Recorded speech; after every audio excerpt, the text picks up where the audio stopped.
I got into winemaking, it started because I grew up in the region. So I always remember kind of trips around the lakes. I lived up kind of near Rochester actually, in Newark, grew up there. Traveled around the lakes with my parents, always saw the wine region. I went to college like I think most people do and thought I was done with where I grew up forever. I went to Boston, went to Harvard and thought, well, I'm going to be in Boston or New York or San Francisco the rest of my life because the city's where I want to be. And the funny thing is when I got there, I loved it, and by the end I was ready not to come back, but I was really interested in wine and food and beer, and it happened to be 2009, so it was a bad year to be looking for a new job, especially as a college graduate. So I took a shot at coming back and interning in the wine industry. Came home, emailed some producers that I remembered, ones that I'd tasted and really enjoyed the wines, and basically just cold called them and ended up hearing back from Peter Bell at Fox Run asking if I could come in. So I did, showed up dressed for an interview, even though he thought I was going to be dressed for cellar work.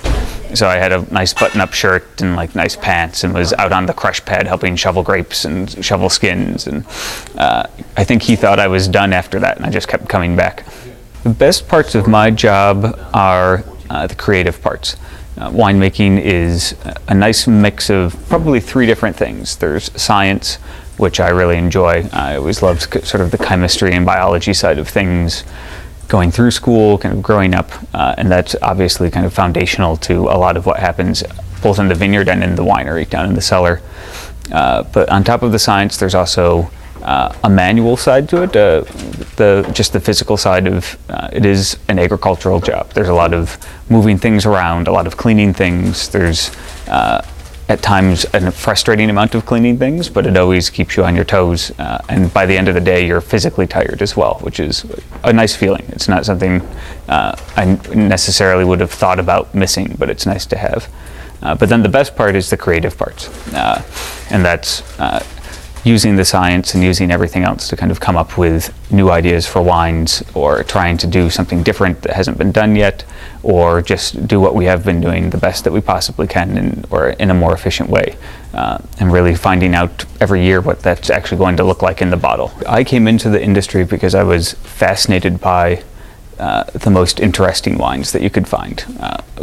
Not to get into calling something better or worse, because that's kind of a silly game with wine, but these really interesting expressions of where a grape came from, or a certain region, or a certain style.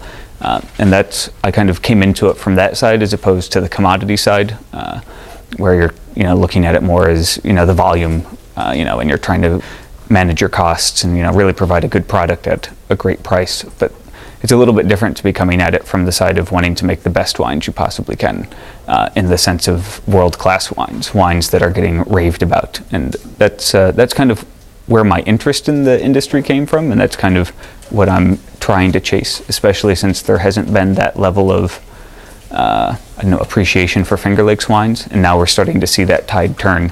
And it's really, as a young winemaker in the region, it's really exciting to think that there's the chance to sort of write the book in terms of, what some of the hallmark wines from the region are going to be when people look back 25 or 30 years from now.